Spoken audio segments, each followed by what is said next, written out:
They always blame the corporations. It's the same tired script, the same political trick. When prices soar, when inflation crushes working Americans, when the economy spirals out of control, the politicians never take responsibility. Instead, they point fingers. They find a scapegoat. And this time, Elizabeth Warren had her sights set on corporate America. But today, she wouldn't get away with it. Now picture this. The lights were bright. The cameras were rolling. Millions of Americans tuned in, expecting a routine discussion about inflation and corporate greed. What they got instead was a battle no one saw coming. Joe Kernen sat at the desk, eyes locked on the monitor in front of him. He had done this 1,000 times before, interviewing politicians, corporate executives, market analysts. But today was different. Today he was facing Elizabeth Warren, and Warren wasn't here for a casual chat. She was here with an agenda. The introduction was smooth, almost deceptively calm. Warren smiled into the camera, delivering her well-rehearsed talking points about rising prices, struggling Americans, and, of course, the villains in her story, greedy corporations. "This isn't complicated," Warren declared, her voice carrying that calculated mix of outrage and certainty. "We've seen profit margins soar in major industries, while hard-working families suffer. Price gouging is a real problem, and it's time we do something about it." Joe barely blinked. He knew where this was going. Warren had been making this argument for months, pointing the finger at businesses instead of acknowledging the real culprit. Reckless economic policies. But he let her talk, let her build up her case, because he was about to tear it apart. Warren leaned forward, confidence radiating from her. Take Cal-Maine, for example, the largest egg producer in America. Their profits skyrocketed 718%. That's not just passing along costs, that's outright exploitation. And there it was, the first move in her game. She expected agreement, maybe even a nod of concern. Instead, Joe Kernen gave her nothing, just a measured stare, followed by a pause, just long enough to make the moment uncomfortable. Then he spoke. "Senator, let's break this down for a second," Joe said, his voice steady but sharp. 40 million hens were wiped out because of avian flu. 40 million. That's nearly 1/3 of the national supply. Basic economics tells us when supply crashes, prices go up. That's not price gouging, that's reality. The smile on Warren's face twitched, just slightly. Joe wasn't done. "And by the way," he continued, "if Cal-Maine was truly manipulating the market, if they were setting these prices artificially high, then why did their profits drop by 50% in the following quarter?" Silence. For the first time since the interview began, Warren hesitated. She hadn't expected this level of pushback. She thought she was walking into an easy conversation, a chance to sell her narrative to a national audience. But Joe Kernen wasn't playing along. Warren cleared her throat, adjusting her posture. "The point is," she tried again, "these companies are taking advantage of the situation instead of helping struggling Americans." Joe cut in, not aggressively, not rudely, just with precision. "Senator, is it taking advantage, or is it just how markets function?" Boom. The energy in the studio shifted. The producers knew it. The audience at home could feel it. This wasn't going to be the easy, predictable interview Warren had hoped for. And it was just getting started. The silence didn't last long. Warren shifted in her chair, her hands clasped tightly on the desk. This wasn't going as planned. She had walked onto Squawk Box fully expecting to dominate the conversation, to steamroll over the so-called corporate greed narrative, and to leave the segment as a champion of the working class. Instead, Joe Kernen had just shattered her opening argument in seconds. But Elizabeth Warren was nothing if not persistent. She wasn't about to let one unexpected counterpunch derail her entire message. So she adjusted her posture, flashed a rehearsed smile, and pivoted.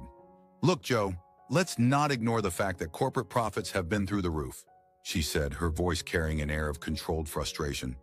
"You can cherry-pick explanations about supply and demand all day long, but the reality is that these companies are making more money than ever before. And that's not just my opinion. It's backed up by the numbers." Joe leaned back slightly, giving Warren the floor, letting her build her case, only to tear it down again. "Take Kraft, for example," she continued. A 440% increase in profit margins. That's not a coincidence. That's corporate greed. Joe exhaled quietly through his nose. There it was, the same flawed argument, just repackaged with a different name. He could have let her keep going. He could have let her pile on another company, another statistic, another out-of-context number designed to sound like a scandal. Instead, he leaned in. "Senator," Joe said, measured, deliberate, "did you actually look at the full picture? Because that 440% number sounds outrageous, doesn't it? Except it's completely misleading. Kraft's previous quarter had an accounting write-off of $1.3 billion. That artificially wiped out their profits on paper. So when you compare it to the next quarter, of course it looks like an explosion in profit. But in reality, that's just Kraft returning to its normal margins." Warren's smile thinned. "You're saying it's just a coincidence," or she pressed. Joe didn't blink. "I'm saying that you're manipulating statistics to fit a narrative," he shot back. Boom. The moment hit like a shockwave. The tension in the studio thickened, like a storm cloud rolling in. Even the producers, who had seen their fair share of heated debates, could feel it.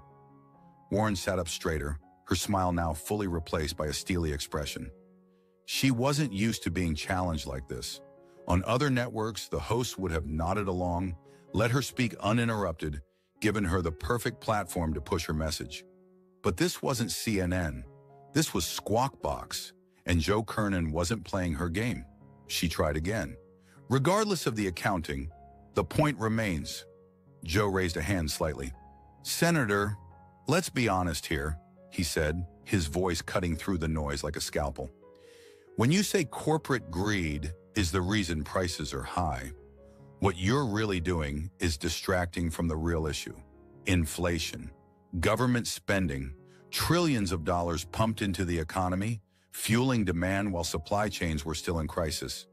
That's what's driving prices up, not some grand conspiracy of price gouging." Warren shook her head, already reaching for another argument. But Joe wasn't finished. "Let's put it another way," he said, his voice steady but firm. "If these companies are so powerful, if they can just raise prices whenever they feel like it, why weren't they doing it before? Why didn't they gouge prices before inflation skyrocketed?" The question hung in the air like a loaded gun. Warren hesitated, just for a fraction of a second. But it was enough. Joe saw it. The viewers saw it. And the energy in the room shifted again. This wasn't going to be a scripted, one-sided attack on corporations. This was a real debate, a real reckoning. And Warren? She was running out of places to hide. The moment hung there, stretched just long enough for everyone watching to feel it. Joe's last question: if corporations could simply raise prices at will, why didn't they do it before inflation spiked? Was still floating in the air, unanswered. Warren knew she couldn't stay silent. She had lost momentum in the last exchange, but she wasn't about to let Joe Kernen dictate the entire conversation. So she did what politicians do best. She changed the subject. "You want another example?" she said, pressing forward as if she hadn't just been cornered. "Let's talk about Exxon. Oil prices went up, and guess what? Their profits followed, to record levels." Joe exhaled quietly. He saw the pivot coming from a mile away. The strategy was obvious. If the argument about Kraft had just collapsed, move on to another company, another industry. Keep throwing examples at the wall and hope one of them sticks. But Joe wasn't playing that game. "Okay," he said, sitting back slightly, giving Warren the space she thought she needed. "Let's talk about Exxon." Warren took the opening.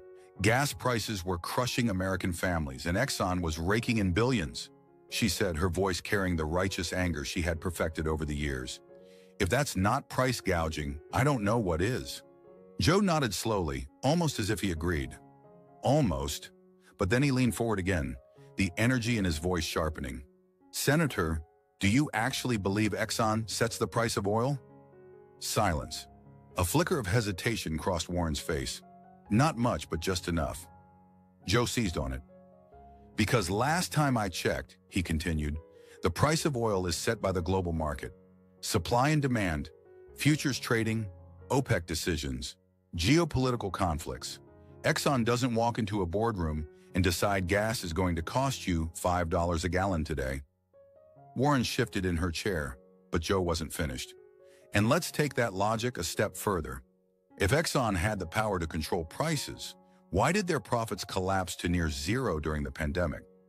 If they can dictate the price of oil, why didn't they just keep profits high when crude was trading at $20 a barrel? Boom.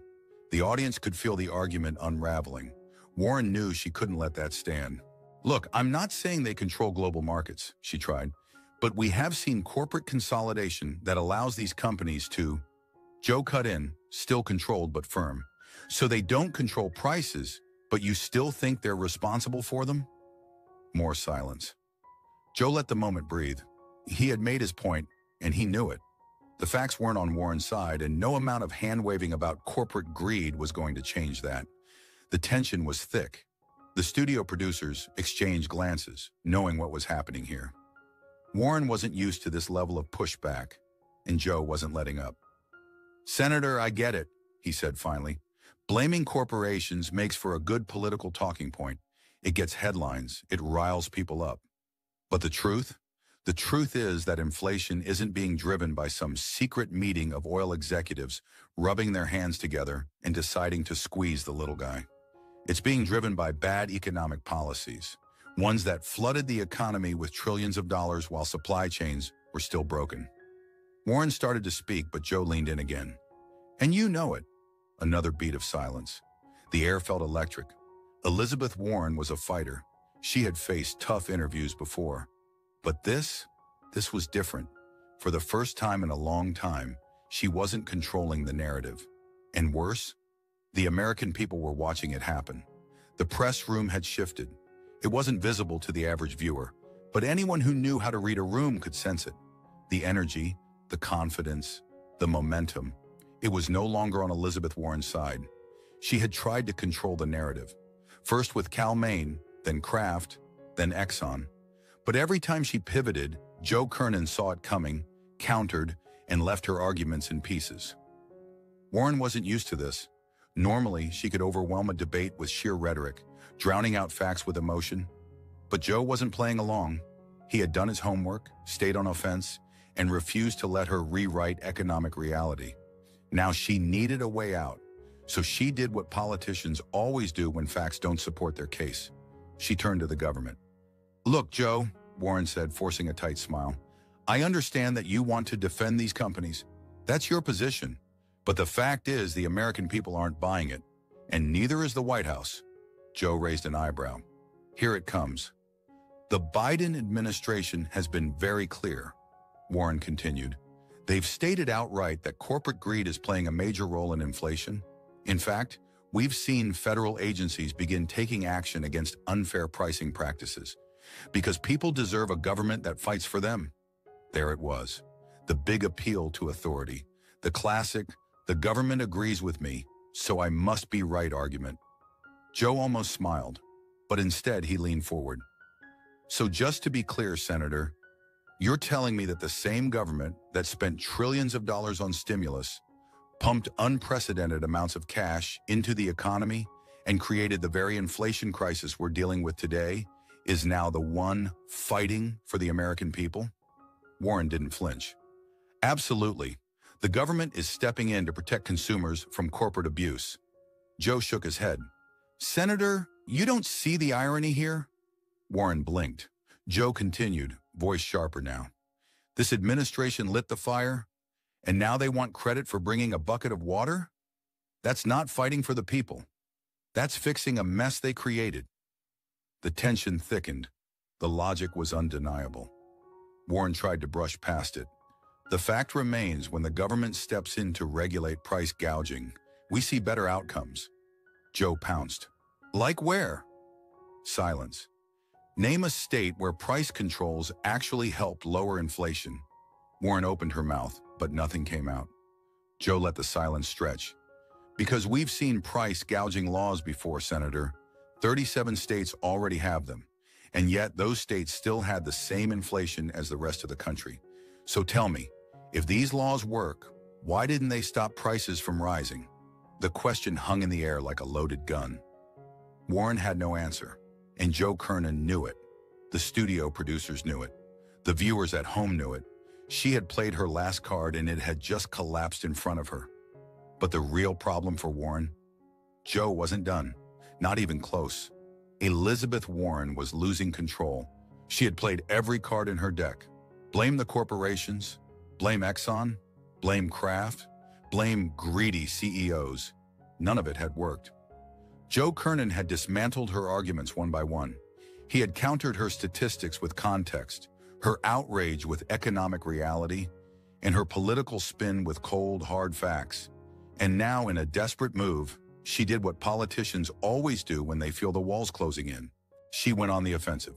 "Joe, you seem awfully eager to defend these companies," Warren said, her voice taking on a sharper edge. "I have to wonder, whose side are you really on here? Because the American people are struggling. They're paying more at the grocery store, more at the pump, more for everything. And all I hear from you is excuses for corporate greed." The pivot was obvious. She couldn't win the debate on facts, so now she was trying to reframe it into a moral fight. She wanted to make Joe look like a corporate shill, a defender of billionaires over working families. Joe knew exactly what she was doing, and he wasn't about to let it slide. "Senator," Joe said, his voice calm but cutting, "do you really think the American people are that stupid?" Warren's eyes narrowed. Joe leaned in. "Do you think they don't remember why everything costs more? Do you think they don't know that inflation didn't just happen by accident? That it wasn't some natural disaster that appeared out of nowhere?" Warren tried to interject, but Joe wasn't finished. "You want to talk about struggling Americans? Let's talk about who made them struggle." The tension in the studio spiked. Joe's voice remained steady, but there was an edge to it now, a controlled forcefulness, a refusal to let Warren rewrite history. "Let's go back to 2021, he said. "Biden gets into office. Your party takes full control of Washington. And what's the first thing they do? They pass a $1.9 trillion spending bill. They flood the economy with printed money. And guess what? Prices start rising." Warren shook her head. "That bill was necessary." Joe pressed forward. "Then we get the so-called Inflation Reduction Act, another $1 trillion spending spree. And what happens next? Inflation goes through the roof. Eggs, milk, gas, rent, all of it skyrockets. And now you sit here, Senator, and tell me this is about corporate greed? That Exxon did this, that Kraft did this, that somehow, after decades of stable prices, every single major corporation suddenly got greedy at the exact same time?" Warren didn't answer. She couldn't, because the audience knew the truth. Joe let the silence sit for a moment before delivering the final blow. "The American people aren't stupid, Senator. They know exactly who's responsible." The studio was dead silent. Even the producers, normally focused on keeping things running smoothly, were frozen, watching this unfold in real time. Warren had no comeback, and for the first time in the entire debate, it showed. But the worst part? Joe wasn't done. Joe Kernen didn't look away. He didn't smirk. He didn't gloat. He didn't need to. The facts had done the damage. Elizabeth Warren sat there stone-faced, knowing she had lost ground. She had tried everything: corporate greed, government intervention, moral grandstanding. And yet every argument she had thrown out had been caught and crushed under the weight of reality. But Warren was a fighter. She wasn't done swinging. "You want to talk about responsibility, Joe?" she shot back, her voice sharp but controlled. "Fine, let's talk about responsibility. Because for all your defense of these corporations, there's one thing you haven't addressed, and that's the record-breaking profits they're making right now." Joe barely moved. He just watched. Warren leaned in. "Take Exxon. They reported over $56 billion in profit last year. That's the highest in company history. While Americans were paying record prices at the pump, they were raking in unprecedented amounts of money. You call that normal?" She let the words sit. It was a good punch, one that played directly to emotion. But Joe had been doing this for too long. He didn't blink. "Senator," he said, voice even, "do you know what else Exxon did last year?" Warren's eyes flickered. "They lost $20 billion just 2 years before that, when oil prices collapsed, when the world shut down, when demand disappeared overnight. No one bailed them out. No government swooped in to save them. They took the losses, but now that they've rebounded, you want to punish them for making a profit? Warren didn't flinch, but the momentum she had tried to reclaim stalled. Joe wasn't going to let this become a corporate villain narrative, not without exposing the full picture. Let's talk about Apple, he continued, shifting gears seamlessly. 50% profit margins, the most valuable company in the world. Where's the outrage for them? Warren opened her mouth to answer, but Joe pressed forward. No, let's be clear. The real reason you're targeting Exxon and energy companies is because you need a scapegoat for failed climate policies. Warren shook her head. That's ridiculous. Is it? Joe cut in. Because when this administration came in, they crippled domestic energy production, shut down pipelines, choked drilling permits, made it harder for these companies to operate. And then, when supply tightened and prices went up, you blame them, not Washington.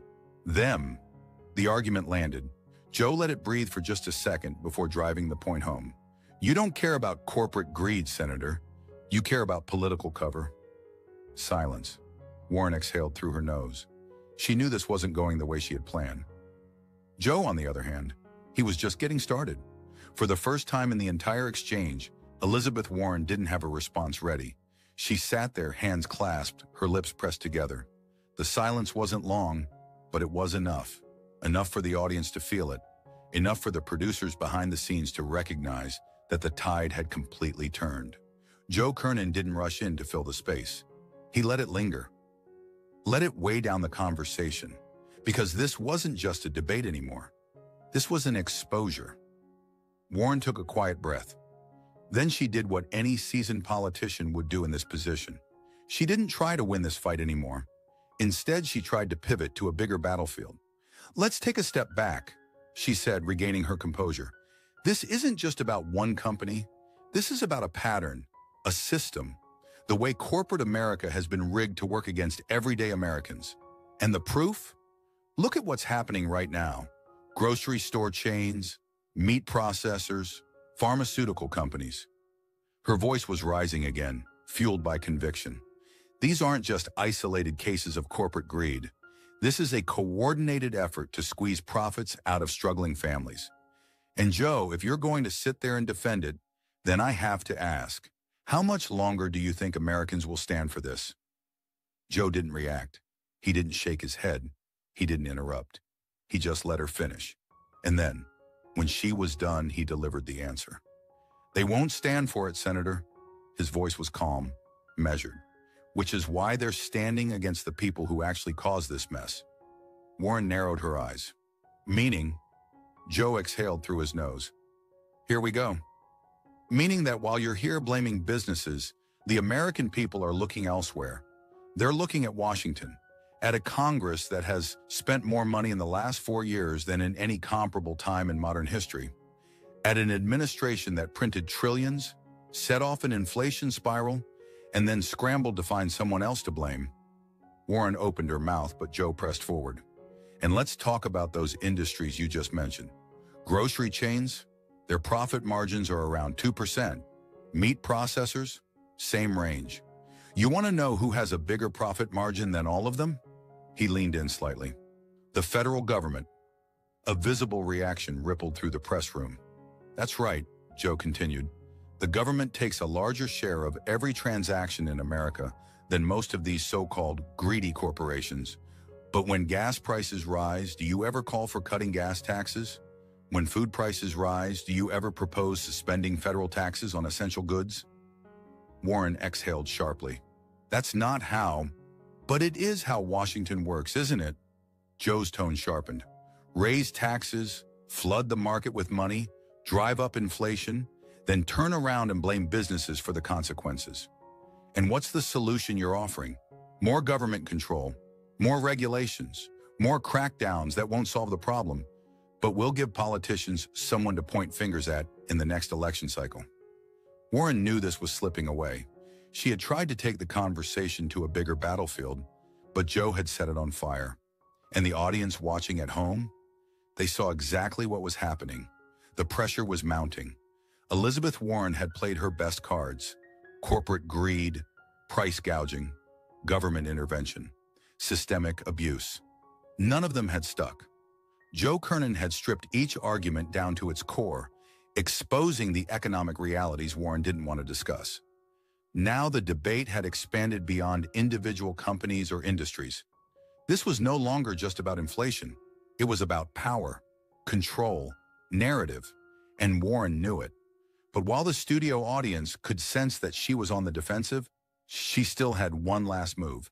If she couldn't win the argument, she could win the optics. So she changed tactics. "You know, Joe," she said, her voice softer, shifting into something almost conversational, "I appreciate a spirited debate, but what we're really talking about here isn't policy, it's people. Real people. The ones who don't sit in studios debating economic theory, the ones who don't track corporate earnings or inflation data, the ones who just want to buy groceries, fill their gas tank, and afford a place to live." She glanced at the camera, a direct appeal to the audience. And right now, those people are looking at their bank accounts, their credit card bills, and their paychecks. And you know what they're seeing? They're seeing that something is broken, that the system is working against them. And whether you want to blame Washington or corporate America, the fact remains, they're the ones suffering.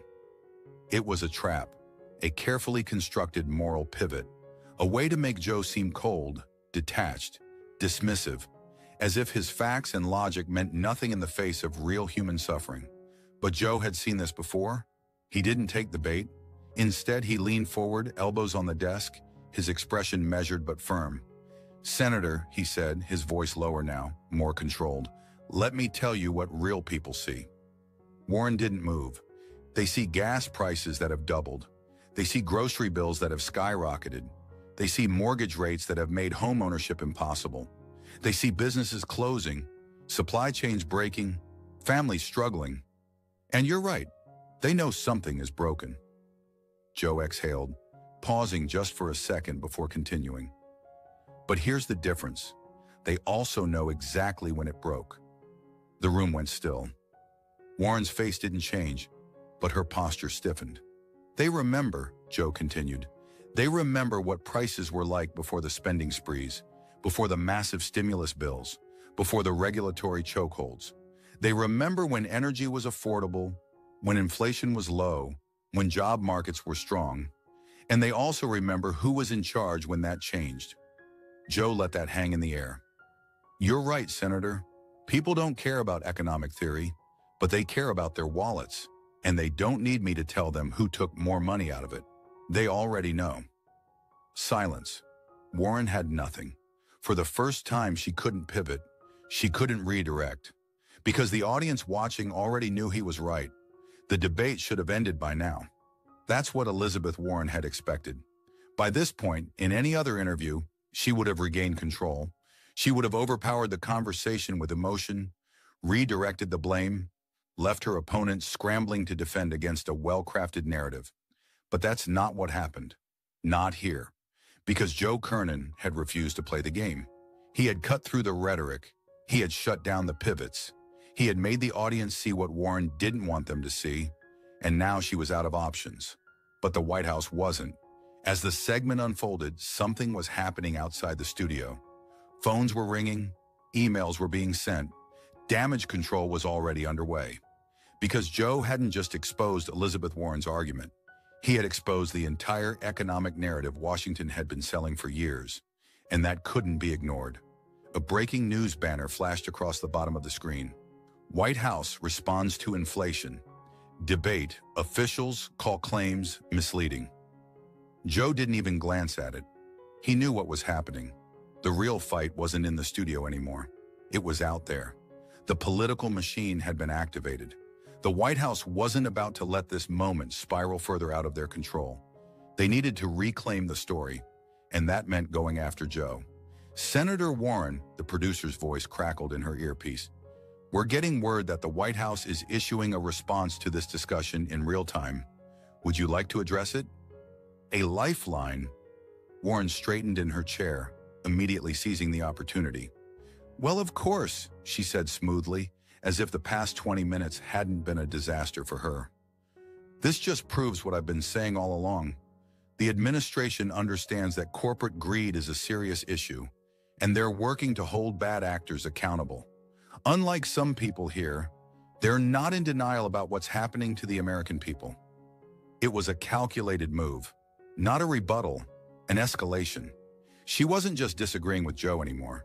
She was positioning him as the problem, a mouthpiece for corporate interests, a roadblock to progress. It was Washington's favorite tactic. If you can't win the argument, discredit the person making it. Joe knew it was coming, and he was ready.